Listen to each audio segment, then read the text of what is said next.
Et mer toujours, la justice avait suspendu la pêche dans le golfe de Gascogne. Eh bien, est-ce un nouvel épisode qui s'annonce, mais cette fois dans le secteur des îles de Watt et Edic, en cause des impacts sur le milieu naturel de la pêche au chalut. Anaïs, 3 associations, on parle de Bloom, Eaux et Rivières de Bretagne et Pleine Mer, souhaitent son interdiction aux alentours de ces îles morbihanaises. Quels sont leurs arguments ? Eh bien écoutez, en fait, ce qu'elles expliquent, c'est qu'aujourd'hui en France, la pêche au chalut est interdite à moins de 3000 marins des côtes, c'est à peu près 5 km, sauf dérogation. Et quand on parle donc des îles de Watt et d'Edic, il y a une dérogation qui existe depuis 1956, et c'est cette dérogation qui est aujourd'hui dans le collimateur des associations. Elle lui reproche en fait d'autoriser à racler les fonds marins donc à proximité des côtes, de diminuer les ressources pour les pêcheurs artisanaux, le tout en plus dans une zone classée Natura 2000, une zone donc protégée. Pour l'association Bloom, ça ne passe pas du tout, écoutez.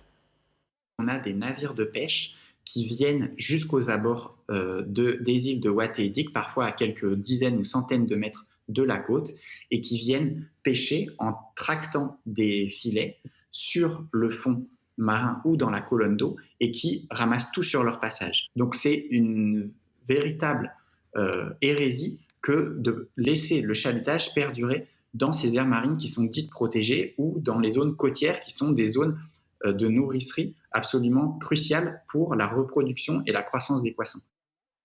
Et sur cette question environnementale, que répond la région ? Eh bien, la région répond « Oui, on pourrait faire un effort sur la réglementation des chaluts. En revanche, c'est un non catégorique en ce qui concerne l'interdiction. » Je vous laisse écouter les précisions de Daniel Cueff.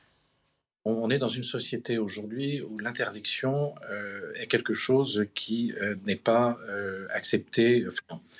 Ce n'est pas en mettant les pêcheurs en dehors d'un certain nombre de zones que nous allons les faire évoluer. Donc il nous faut vraiment travailler sur ces partages. Il y a des solutions. Il nous faut regarder la façon dont nous devons changer des chaluts. Les chaluts doivent être beaucoup moins impactants. Alors cette bataille entre pro et anti-pêche au chalut dure depuis des années. Elle pourrait bien durer.